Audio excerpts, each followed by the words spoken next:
तो आज भानियावाला फ्लाईओवर पर कारों के चालान क्यों कटे और लड़कियों की लड़ाई क्यों हुई बताता हूँ आपको घर के व्लॉग में। तो हेलो दोस्तों, स्वागत है आपका घर के व्लॉग में। आज था ओबीजी का फाइनल प्रैक्टिकल और मैं हो गया था नहाने के बाद अच्छे से तैयार, क्योंकि फाइनल प्रैक्टिकल में आपको ग्रूमिंग के भी मार्क्स मिलते हैं। और फिर चल जाता मैं कॉलेज और साथ में से जिगरी सोहेल चच्चा, और सब लोग एग्जाम से पहले मुंह मीठा करके जाते हैं, पर चच्चा भुजिया नमकीन से मुंह खट्टा करवा रहे थे। मैं सोचता था कि लड़कों का ही बुरा हाल है, पर यहाँ तो लड़कियों के भी खत्म हाल है। इनके फ्रंट पेज भी यहीं आकर लग रहे थे। और क्लास के लड़कों का क्या ही कहना, कल वाली कम्युनिटी फाइल को चेंज करके ओबीजी फाइल में कन्वर्ट किया जा रहा था। और कल्लू को देखो, अपनी फाइनल प्रैक्टिकल शुरू ही हुआ था वो इसने बकवास करनी शुरू कर दी थी, और वो पीछे देखो डर का माहौल। ये बोल रही थी आज तो काम तमाम होने वाला है। ये आयुष नेगी जो प्रैक्टिकल होने के बाद फुल चोड़ में बैठे थे, और शुरू के रोल नंबर वालों का यही फ़ायदा है।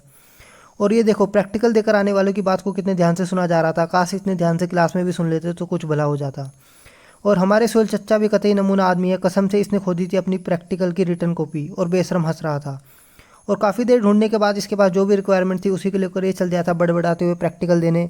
और अंदर जाने से पहले इसको देखो कितना डर लग रहा है, पर कमाल है इसके चेहरे की मुस्कान कभी भी नहीं जाती। वापस आने के बाद ये बता रहा था अपनी दुर्दशा जो इसके साथ अंदर जाने के बाद हुई थी। और प्रैक्टिकल के बाद सोहेल चच्चा आ गए थे बाइक लेकर, और प्रैक्टिकल खत्म होने की खुशी में हम आ गए थे मिठाई खाने पाल स्वीट शॉप पर। और ये नमूना इंसान यहाँ भी मिठाई बोलकर यहाँ पर सूखे ब्रेड खिला रहा था। यहाँ रूम पर आने के बाद चच्चा लेट गए थे ऐसे ही ड्रेस में, और कल देखना आप इसी हालत में उठकर यहीं से कॉलेज चल देंगे। और मैं भी निकल गया था उसके बाद अपने घर। और यहाँ फ्लाईओवर पर आने के बाद मैंने किया अपनी SRHO वाली दोस्त का वेट, और उसके आने के बाद हम चले गए थे घूमने, जो मैं शूट नहीं कर पाया। और अब मिलते हैं कल के व्लॉग में।